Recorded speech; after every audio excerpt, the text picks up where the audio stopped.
C'était le 6 février dernier, sur le plateau de France 2, le ministre de l'économie revenait sur le projet de loi sur la TVA qui avait suscité la colère des auto-entrepreneurs quelques jours auparavant. Véronique Louwagie, la ministre du Commerce, qui fait partie des 6 ministres de Bercy, va lancer une concertation afin d'ajuster cette mesure, si c'est nécessaire.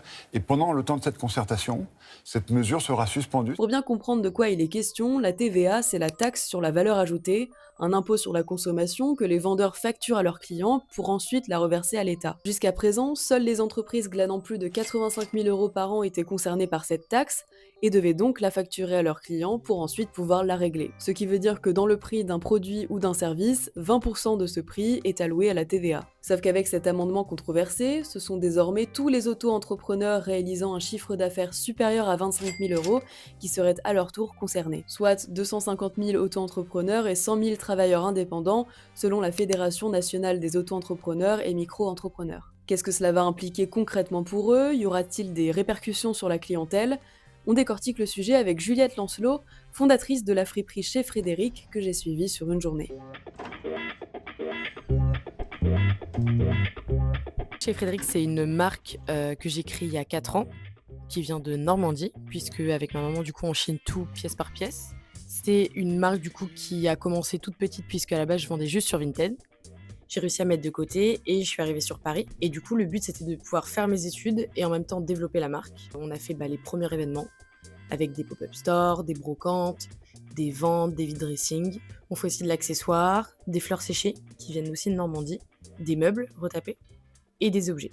Tous les micro-entrepreneurs sont presque concernés, mais dans mon cas, vraiment beaucoup parce que du coup, comme je suis à Paris, les boutiques, c'est extrêmement cher. Donc on est entre, par exemple, pour te dire les prix, on est entre 3 à 4 000 euros le mois pour louer une boutique donc, dans le centre de Paris, ce qui est vraiment très élevé. Donc s'ajoute à ça du coup on va dire les autres coûts au-delà du loyer, donc c'est-à-dire la marchandise, les transports, parce que du coup moi j'ai besoin de quelqu'un qui puisse me transporter aux événements, évidemment l'URSSAF et tout ce qu'on doit déjà payer. Et pour faire un peu un schéma, par exemple, si je loue une boutique qui est à 3 000 euros et que je vends 5 000 euros, on va se dire waouh, chiffre d'affaires de malade mental. Mais du coup, dans ce chiffre d'affaires-là, il faut déduire les coûts qu'on a dépensés pour ce pop-up-là. Il faut déduire du coup le loyer. Et le problème, c'est que en tant que micro-entreprise, quand moi je vais faire ma déclaration de ce que je gagnais, en fait, je vais déclarer 5 000 euros. Donc du coup, l'URSSAF va se dire waouh, 5 000 euros, elle va me prendre une très bonne partie, sauf que moi j'aurais déjà dépensé 3 000 euros pour mon loyer. Et du coup, c'est très compliqué de pouvoir vraiment avoir un salaire fixe, premièrement. Et deuxièmement, en fait, les 25 000 euros, on peut y arriver très très vite. Si pendant 6 mois, je loue une boutique tout le mois, et je serai à, donc si je fais 6 fois 4, 24. Donc du coup, je serai déjà en fait à 24 000 euros, juste en 6 mois. Donc en un an, on atteint très vite les 25 000 euros. Mais ces 25 000 euros, en fait, on les a pas vraiment sur notre compte. Si la loi passe, c'est presque, enfin en tout cas dans mon cas, impossible de pouvoir me dire que je peux continuer en tout cas cette activité-là, surtout dans le format pop-up. Mais Juliette ne souhaite pas que ses clients pâtissent de cette réforme et n'augmentera donc pas ses prix. Le problème, c'est que du coup, ce projet-là, je l'ai créé pour qu'il soit en vrai accessible à tous. C'est-à-dire que par rapport au marché de la friperie, je suis beaucoup moins chère que pas mal de concurrents. Il y a des gens que ça va choquer forcément, mais qui vont pouvoir continuer parce qu'ils achètent en ballot. Ils achètent au kilo et c'est beaucoup moins cher. Et c'est beaucoup plus simple. Et ça prend beaucoup, beaucoup, beaucoup moins de temps. Et du coup, en fait, économiquement, ils sont complètement rentables.